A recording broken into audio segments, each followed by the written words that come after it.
Welcome back everybody, Master Heine here with another self-defense lesson for you today. We are going to go over a collar grab and a punch. So, similar to the wall idea of the choke and a punch, this situation, again, we have two different things happening at once. I have someone grabbing my collar, while the other hand is striking. Now, if you're looking at this from the unseen eye, similar to how we did it when we did the choke and a punch, you're going to assume that the punch is more of a bigger threat in the situation, which, yes, realistically, if this punch hits me a couple times, the fight is over and that is a big threat. However, because of this grip, I actually have to fight this grip first before I can deal with the punch. And the reason is because he's connected to me, if I were to try and simply get out of the way of this punch, he's able to pull and redirect my body using this grip to ensure that his punch is always going to make connection. So yes, as much as I need to be focused on this punch, I have to actually fight off this grip first, or at least isolate this side of his body so that I now have control. Otherwise, he's just going to, anytime I try and escape, he's just going to keep me in position and basically just wail on me with his punches. So until I can break this grip, I can't really focus on the punch too much. So what do we want to do in this situation?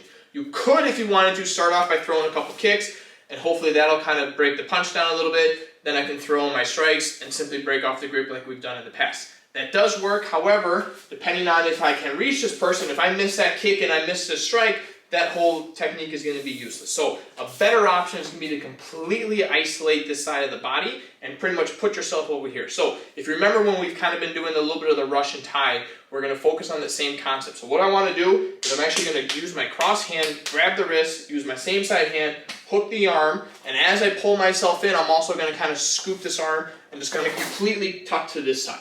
So I'm essentially pulling my whole body into this arm as I step sideways, and I'm tying up the arm tight to my chest. Now, what does this do in this situation? If he were to try and punch me, it's a little bit harder for him to get a good, powerful swing cross body. Yes, there is still threat that I'm going to get punched, but I do have control of this arm, which means that I can now start controlling his motions rather than him controlling mine. So that's what I'm going to focus on in this. Once I've tied him up in this position, I have a couple options. I can either take him straight down to the ground by simply just dragging him down, and we can end the fight situation here. Fight's over, okay?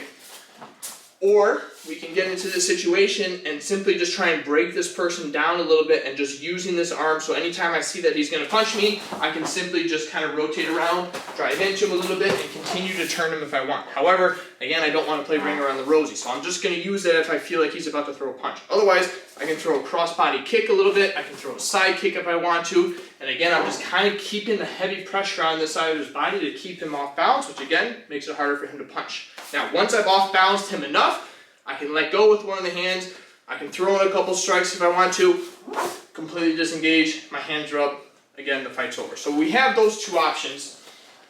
Again, he's got the collar grab, he's got the punch. If I want to just go with the initial, we're going to break through. Again, I'm going to grab the wrist, throw a kick, throw a strike, and I can break the wrist off from there.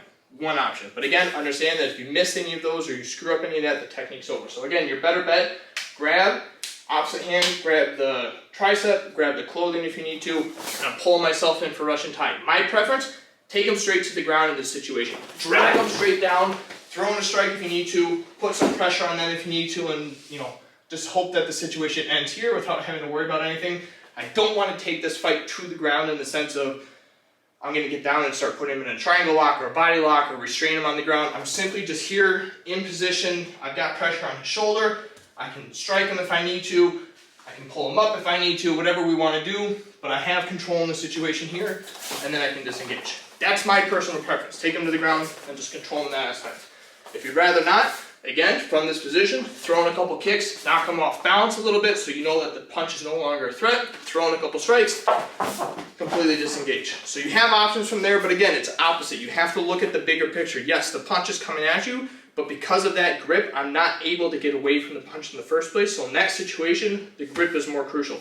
Break the grip, control the grips, deal with the punch later, but again, when it comes to grip fighting, that is the biggest thing you have to focus on when it comes to self-defense is make sure that you are always in control of the grips at all times. Stay safe, we'll catch you next time.